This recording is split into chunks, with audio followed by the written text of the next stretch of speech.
High friends, welcome to யாஷிகர். நம்மளோட Vijay TV famous Bigg Boss பிரபலங்கள், அப்புறம் இல்லாமல் நம்மளோட சின்ன தம்பி ஹீரோயின் பாவனி, இவங்க எல்லாருக்குமே தெரியும். இப்போ 2 பேருமே மூவியில் ரொம்பவே பிஸியாக இருக்காங்க. நம்மளோட அமீர் வந்து இப்போது சாங் கொரியோகிராஃபர் மட்டும் இல்லாமல் ஹீரோவாகவும் ஒரு படம் வந்து பண்ணிகிட்டு இருக்கிறதா சொல்லியிருந்தாங்க. அதுவும் அமீர் பாவனி 2 பேரும் சேர்ந்தே பண்ண போகிறதாகவும் சொல்லியிருந்தாங்க. அந்த ஒரு அப்டேட்லாம் உங்களுக்கு ஆல்ரெடி தெரிஞ்சிருக்கும்னு நினைக்கிறேன். ரீசெண்டாக அவங்களோட இன்ஸ்டாகிராம் பேஜில் வந்து கம்மிங் சூன் அப்படின்னு சொல்லி அமீர் வந்து பாவனியோட கையை பிடிச்சிட்டு இருக்க மாதிரி பீச்சில் வந்து ஒரு ஃபோட்டோ ஷூட் எடுத்திருக்காங்க.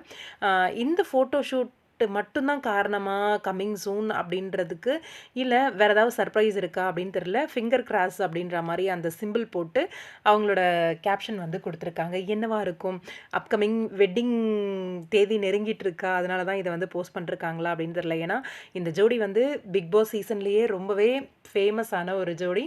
பிக் பாஸ் வீட்டுக்குள்ளே இருந்து வந்து அந்த காதலை இப்போ வரைக்கும் கண்டினியூ பண்ணிட்டு அப்படியே கொண்டு போகிற ஒரு ஜோடி அப்படின்னு சொல்லலாம் நம்மளோட அமீர் பாவனி. அந்த லவ் கொஞ்சம் கூட குறையாம, அந்த காதல் அப்படியே இருந்துட்டுருக்கு 2 பேருக்குமே. இந்த ஜோடிக்கு எப்போ கல்யாணம்ன்றது எல்லாருமே கேட்பாங்க. இவங்க கொஸ்டின் அண்ட் ஆன்சர் வரும்போதெல்லாம், டைம் வந்தா பண்ணிரலாம் அப்படிங்கிற மாரி தான் சொல்லிட்டு இருப்பாங்க. கம்மிங் சூன் அப்படின்னும்போது, அதே மாரி அவங்க போட்டிருந்த அந்த ஃபோட்டோகிராஃபரோட அந்த டிஎம், அதாவது கொலாபரேஷன், அப்புறம் மேக்கப் ஆர்டிஸ்ட் அவங்கெல்லாம் பார்க்கும்போது, இந்த காஸ்டியூம்க்கு அந்த அளவுக்கு மேக்கப்ன்றது இருந்திருக்காது.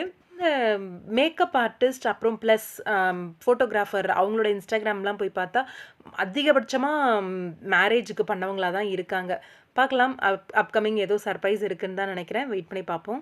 இல்ல இது ஏதாவது மூவி ப்ராஜெக்ட்டா கூட இருக்கலாம். பிப்ரவரி 14 வருது இல்லையா? அது ரிலேட்டடா கூட இருக்கலாம்.